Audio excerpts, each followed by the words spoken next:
Happy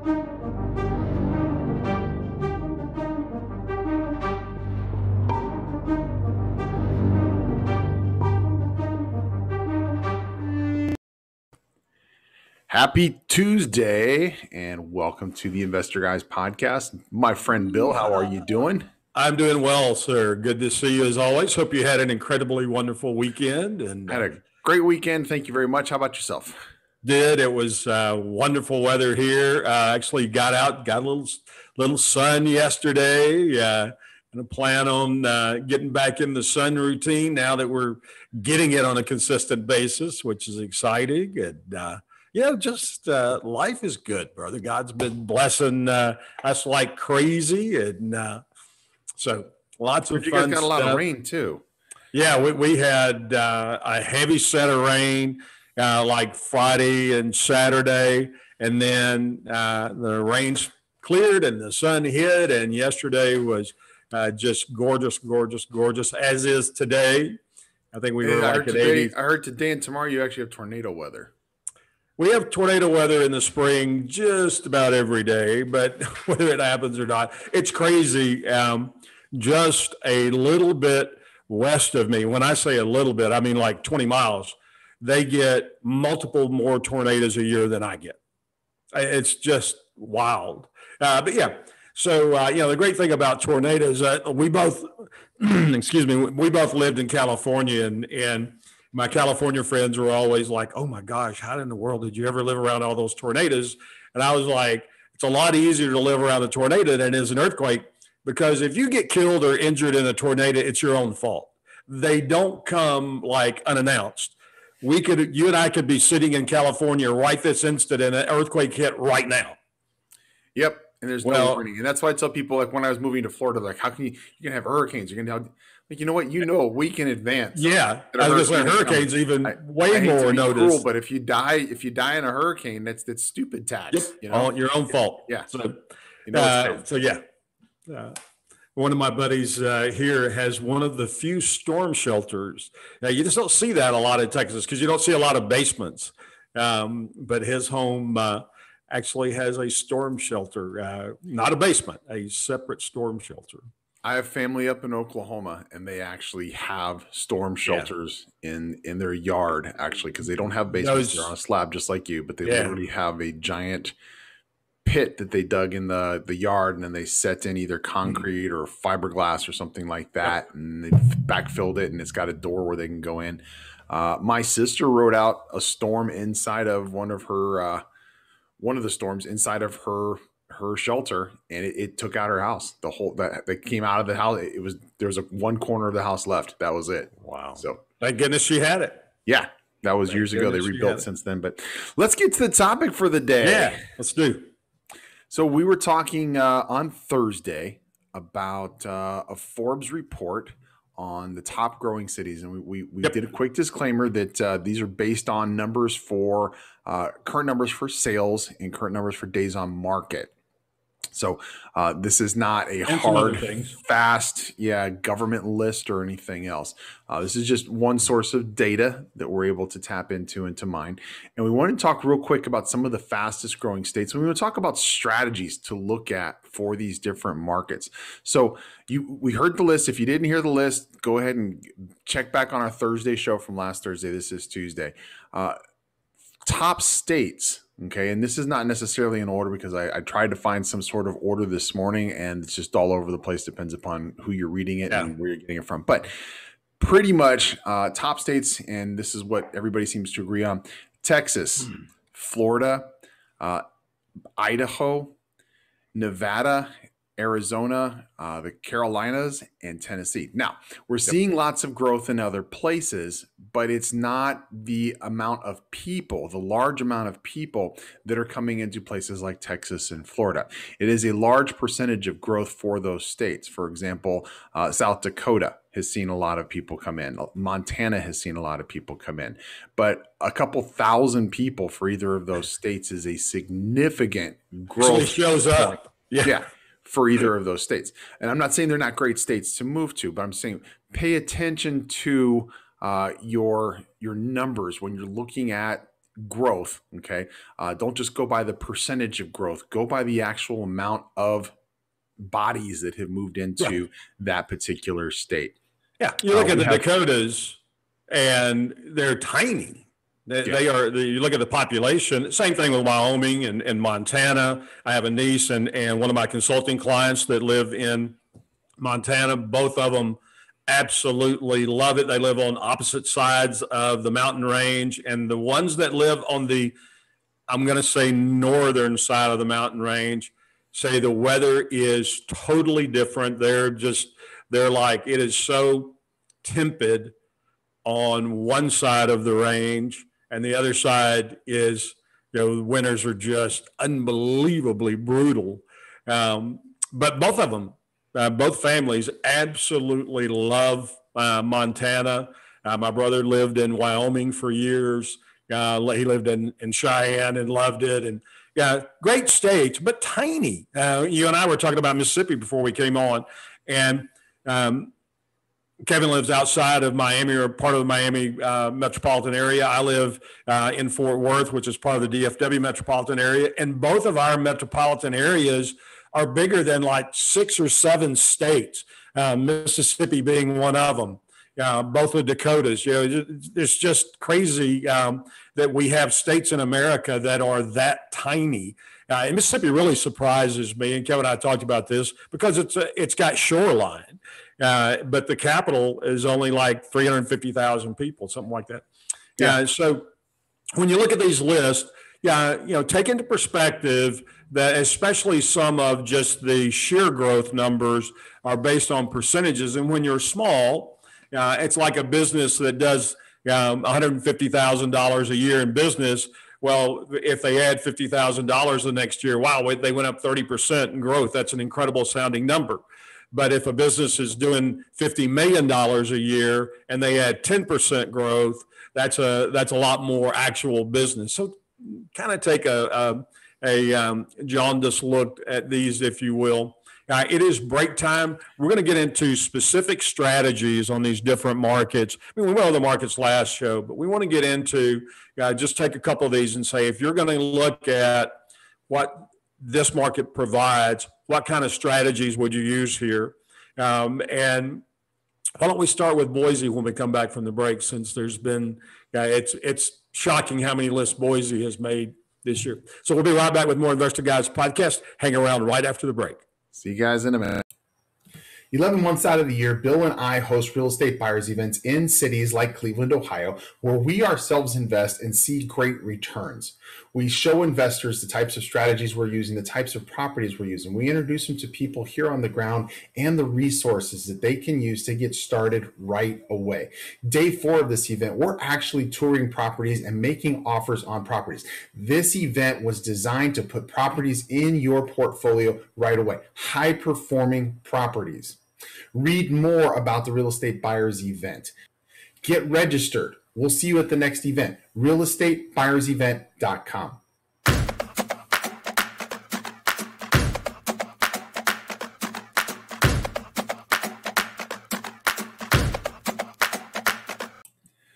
My name is Kevin Mills. I have put together the absolute most comprehensive and complete real estate investor training program that I am going to stand behind it with a double your tuition back guarantee if it does not make you a millionaire. The program is called Millionaire Blueprint. In fact, we call it the Guaranteed Millionaire Blueprint. If you take this course and you follow exactly what we teach you in this course, I guarantee that you will be a real estate millionaire, or I will give you double your tuition back. Read more about our guarantee, read more about this program, and even sign up for the next event at www.guaranteedmillionaireblueprint.com. That's guaranteedmillionaireblueprint.com.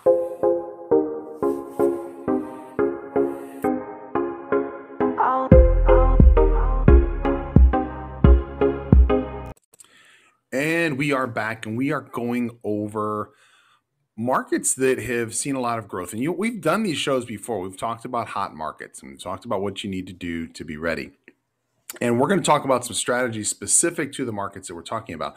But I really want to kind of ball this up before we get going and remind you that the key to your success is being ready to act. No matter what strategy it is, no matter what market you want to go, get your ducks in a row.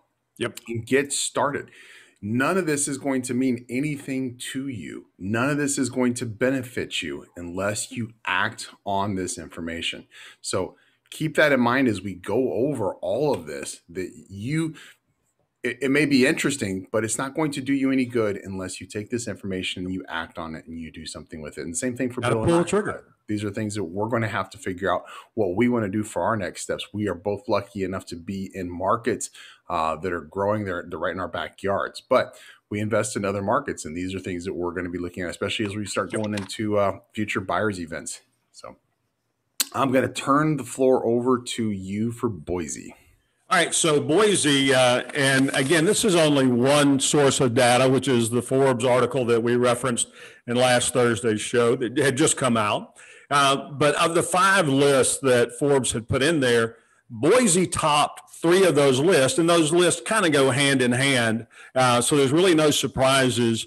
One, Boise was number 1 in the country in the largest percent of price increase year over year. So in a rolling 1-year period, Boise from 2020, Feb of 2020 to Feb of 2021 was up 27.7%. Obviously, that lets you know super hot market. So the other thing that goes hand in hand with that, which adds to their pricing going up, one of those lists was inventory. And Boise hit number 1 on that list as well, with the largest decrease year over year in the amount of inventory, the amount of available property for sale. And in the last rolling 12 months, Feb to Feb, Boise was down 58.1% in inventory. So obviously, if your inventory is going down, your price is going to go up. The very basic premise of economics in a capitalist system, supply and demand. And then the other list that Boise had was how many of their properties sold above list price. They were number 1 in that category as well, with 40.3% of the properties in the last 12 months, or the Feb to Feb numbers, having sold for more than the property was listed for. But again, goes hand in hand with the fact they have an extremely small inventory, and that pushes up the pricing, and as does this percent of change here on how many of them sold above market or above list on that. So when you look at those things, you look at what kind of scenario, if I'm in and around in a Boise, or I want to invest in Boise, and I have business interest in Boise. I have only been to Boise once. I plan on making it back out there. So, but what would you be looking for in a super market? Well, obviously, Kevin's done a ton of new construction. I've done some. He's done a lot more new construction than I have. That's something that would fit in a Boise market. Now, new construction is absolutely something that would fit in a Boise market, and infill as well. And there are lots of older communities in Boise that have vacant lots where houses have been torn down or whatever else, but still great neighborhoods. The one thing I want to caution people on is if you're not local enough to be checking on a construction project, it's probably not something you want to do remotely. So we should really make 2 different lists. Let's talk about things that you can do if you're close enough that you've got the ability to get those things done, and things that you can do from a more remote situation, like let's say you're living in Florida or Texas or Ohio or California or something like that.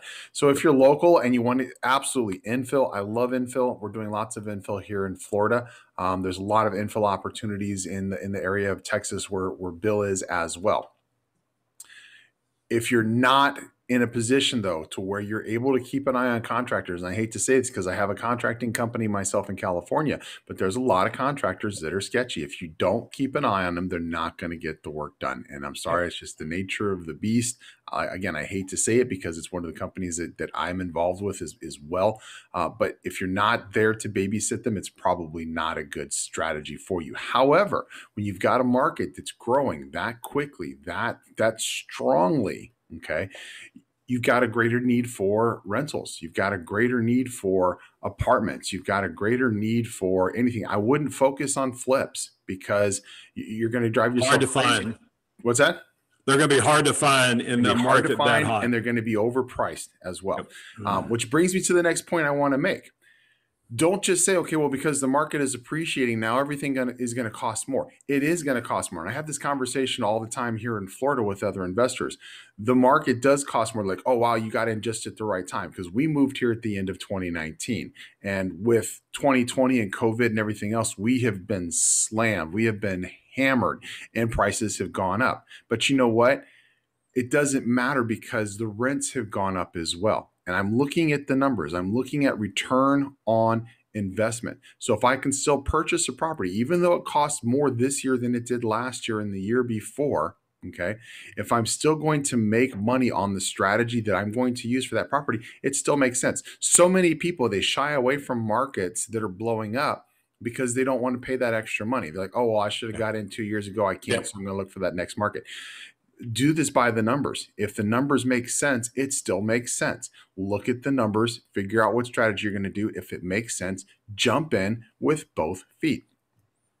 What am I leaving out, Bill? Yep. No, I agree completely there. And, if you've got the thing that is that we have an advantage with technology nowadays that we didn't have just a scant few years ago, is if I'm working in an out-of-town market and I don't want to hop in the car and I've got a quality foreman, general contractor that I trust, or I have an inspector that I work with, or I've got a real estate, I've got somebody that I have a great deal of trust in that can do a surprise inspection on the property and walk around with their phone, and we can literally, do FaceTime and be seeing it live, or they can go in and do a recap video.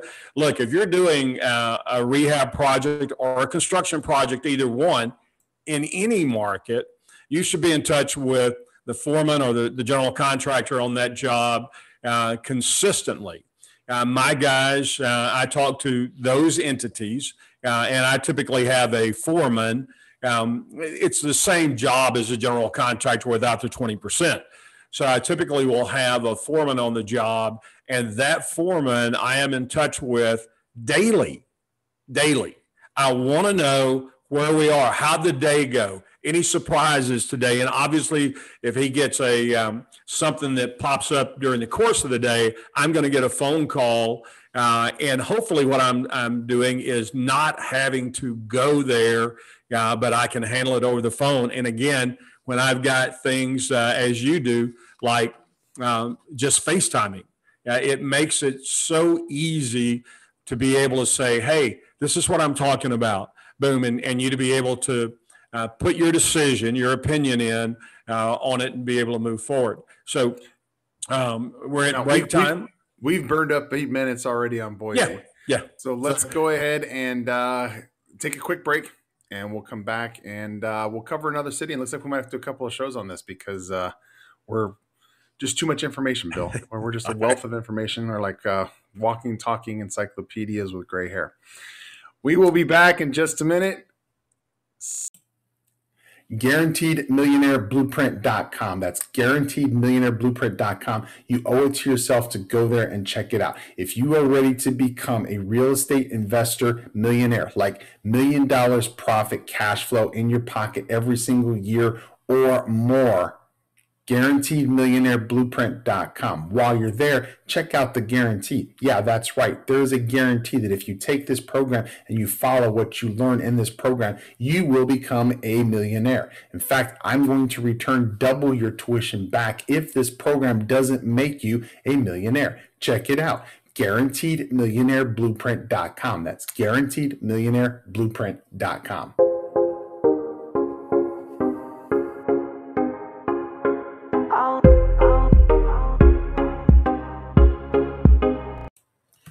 Once a month, with the exception of December, Bill and I go to markets where we have experience and we host a real estate buyers event. These are markets that have great return potential for your real estate portfolio. We're going to show you the properties that we buy. We're going to show you where to buy, where not to buy, the strategies to use to make great income from these properties.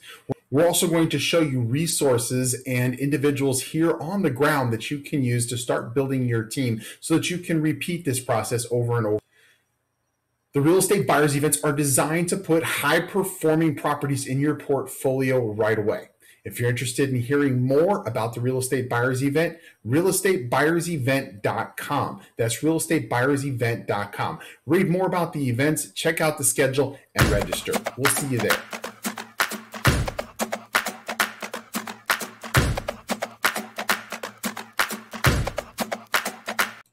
And we are back with our final segment on strategies for emerging markets, hot markets as of like beginning. Yeah, we're almost to the middle of 2021. It's hard to believe, but we are in May already. So absolutely crazy. Yeah.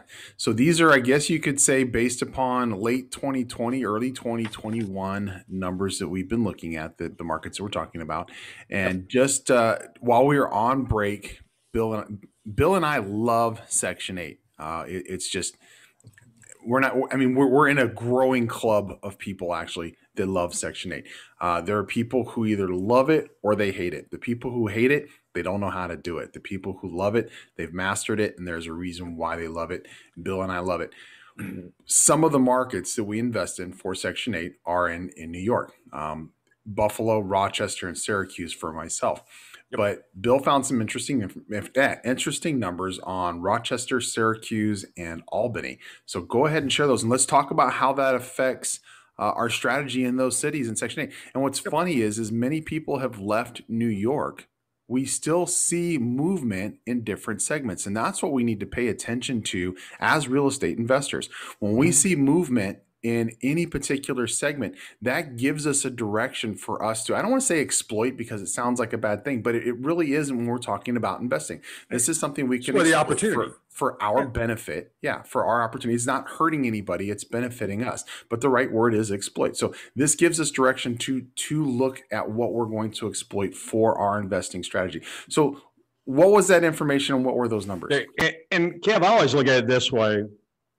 If you're a football fan at all, every quarterback worth his salt at some point in his career, if not multiple times, has said, hey, I took what the defense gave me. And that's all we're doing is here's what the market is presenting. That's the segment of the market that I want to be involved with where the opportunity is. So we're just taking what the market gives us. So when we look at the cities in New York, there are two of these lists where cities popped up on. One is the sold above list price, and we had Buffalo in there at number 5, where they had 24.8% of their houses sold in the last 12 months, sold above list. Now, we'll relay that back to Section 8 in just a second here. But also, when you look at the percent of increase on the number of actual transactions, Albany, New York was number 1. Their 12-month rolling average went up 71.8%. So they did 71.8% more transactions, more actual closes than they had done in the previous 12 months. Syracuse was second on that list at 61.2%. So how does that play into the Section 8 market? Well, if we've got prices going up, if we've got more and more transactions happening, then that means there's fewer Section 8 properties available. There's fewer properties being bought specifically for Section 8 because of the growth of the real estate market in general there. And that normally has a negative impact on the growth of Section 8. And so for these markets, which are still in a shortage of Section 8 properties, now that's just got amplified. When you look at all of these other markets we've been talking about, when you look at Boise, we don't have a current list of the top Section 8 needs in the country, but I'd be willing to bet Boise would be pretty doggone high on that list. Again, because everything's getting gobbled up. So same thing here with Albany, Syracuse, Buffalo, and Rochester, excuse me. So those 4 markets, 3 of which specifically Kev has Section 8 experience in, great Section 8 markets. But take a look at that. When I'm looking at these different lists, I'm looking at what is the market telling me for the type of change. Why would it make this particular list and not one of the other lists? And so when I'm looking at that, one of the things that these 2 lists shouted to us was, hey, this is great, great Section 8 stuff. And if you've done Section 8 in the past, I have a good friend here in town who runs one of the larger hard money outfits in the state. And we were having lunch last week, and he said, at one time I had 200 Section 8 houses, and I got out completely. And I said, let me guess, you got out 10, 12 years ago. He said, yeah, about 10 years ago. And I said, wow, what a shame, because there have been changes in the Section 8 program that probably would have directly affected why you got out. And he said, I got out because I got tired of dealing with this and that, and people not taking care of my properties. And I said, exactly. One of the major changes in the last decade in the Section 8 program is the fact that if you do not take care of the property as the tenant, then if Section 8 goes out and inspects the property and says anything done is above and beyond normal wear and tear. And look, if you're in rental property, you understand the fact that you can't live in a house and it not have some wear and tear on it. There, normal wear and tear or some wear and tear, and what happens to some properties are very different things. So if you have something that's above and beyond the norm, then you can have the Section 8 inspector go out and they will pull that family's qualification for Section 8, and they will no longer be in this program. And look, when they are out of the program, it is non-redeemable. They cannot go change something and get back in. They have a permanent ban for the rest of their life on Section 8, and that's the protection that you and I have, because it has dramatically changed the Section 8 market, and it has made it incredibly attractive. And remembering who your tenant is. Your tenant's not the family living in the Section 8 property. Your tenant is the federal government. So you never have to worry about not getting paid your rent. You never have to worry about it being on time. And if you come learn from Kevin and I how to do this, you'll also learn how to make sure that 100% of your rent is coming from the federal government. And that takes the economic worries out of it. So it's a great, great program. These are great cities to invest in. And one of our favorites, Cleveland, showed up on one of the lists. I'll take a quick look here. While he's doing that, I want to preface really quick by saying, if you're not making enough money on a property where you can afford to pay a property manager who knows what they're doing to work on that property, move on, find another deal. You didn't buy the right property. Many people who say, I got tired of dealing with the tenants. I got tired of dealing with this. I got tired. I don't deal with tenants. I have property managers that do that. They get paid to do that, and I still make money, and I sleep better at night, and I don't have to deal with all those headaches. I'm not on the phone. I don't have to worry about who might be calling me for whatever issue. I have a property manager who takes care of that. That is a line item that we factor in when we decide whether or not this is a property that we're going to buy. Now, 2 of my top cities, as you mentioned, Cleveland, Syracuse is in the top 2 as well. And one of the reasons why I like Syracuse, why it's my number 2, is not only do you have a strong Section 8 market, you've got a lot of demand still for properties in Syracuse because you have that college there. So the Orange Men are in Syracuse, and you've got a lot of student housing demand as well, which causes your Section 8 to go in different directions, because a lot of people who will rent to Section 8 are also the same type of people who are renting to students. It kind of falls in that same area. So that demand in Syracuse is one of the reasons why it's on my number 2 list for Section 8 properties. And Cleveland is my favorite for a lot of different reasons, but probably the top reason is just because I grew up in that area and I'm so familiar with it, and I have so many connections to that market. Yeah, and you look at Cleveland made the list of the biggest drop in available inventory. Cleveland went down 46.2% February to February of available inventory.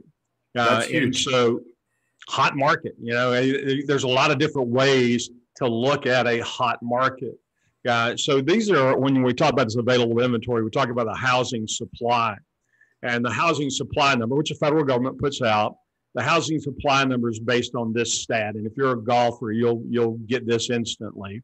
In golf, par is a kind of a flat line in the game. If you play par golf, that's called scratch golf. You're playing par golf, you're making the hole in the number of strokes that you're supposed to make it in. You're not above, you're not under, you're just flat. It's a good place to be, by the way, but that's the par line. Well, when you look at the housing stats number, the housing supply number, they use 6 months as their flat line or as their par number. So it's a different category of property. If it's more than 6 months, it's a different category if it's less than 6 months. If it's more than 6 months of a housing supply, and what that line means is if no new houses came onto the market, how long would it take at the current pace for all of the property that is listed to be sold? That's what that housing supply number refers to. So if it's 6 months and greater than that, then you have a buyer's market. Those of us that are out buying we have the upper hand in the negotiation because of the amount of inventory. So we're going to be able to demand more from a price standpoint, more from terms, if we have that above 6 months. If it's below 6 months, it's a seller's market, and the sellers are more in control of the transaction. They're going to get higher prices. And that's, most everything we've talked about are all sellers markets. And so much of the country right now is in a seller's market. We're going to see that change. You want to be listening as we go forward, because the end of the year, the foreclosure moratorium comes off the books. And look, it's going to come off because the big banks, who the federal government's in bed with huge, the big banks have said, look, we just can't do this any longer than the end of the year because we've done it so much already, and it's really affecting our bottom line. So it's going to end December 31st, 2021. And what happens the first and second quarter of next year, hang on to your hats. You're going to want to join us for future shows on that, where we talk about here's what's coming. This is no big secret. You just have to know what to look for. And here's how you react to that. And here's how you move your business. Your real estate investing business is a fluid business. How you move your business to be positioned so that you continue to grow as the market changes. And just some input on Cleveland, some insight on Cleveland that reiterates a point that we made earlier in the show. Cleveland is one of those markets where you can still get in and you can buy performing properties for under $100,000 that are going to perform at 50% and greater return on your investment. And that's your cash on cash, your down payment. This is a market where the numbers still make sense. Even though we're seeing the demand go up, we're still able to purchase properties and we're still able to make money in this market. Now, demand has gone up in Cleveland, but because the prices have been so low in Cleveland, it hasn't knocked the prices up that much. So when you're talking about properties that you're purchasing for under $100,000, let's say $100,000, okay? 10% of $100,000 is 10 grand. 10% of $50,000 is $5,000, and it hasn't jumped up 10%. It's jumped up probably 4% or 5%. So keep those things in mind. These are still great markets. To just because they're growing doesn't mean you need to put them off on the side burner and look for something that may be growing in the future. This is the time to get in when you start to see that growth and you start to see a strategy that you can tap into and you can start chipping away at to make your income.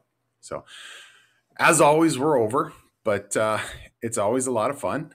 And we like being over this way, not that the show's ended.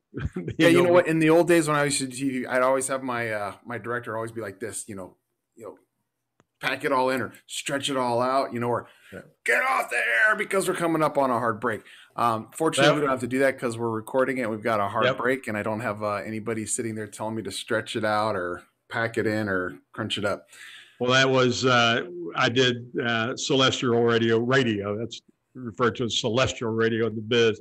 Did radio for over 7 years, and I'd be talking, and in my headphones, a producer, there was a clock right in front of me. It'd say, "Okay, we're 28 seconds to break," and in those shows, you had to break at 28 seconds. You had to say, "We'll be right back after this," and you were done, or they cut off and the commercial started.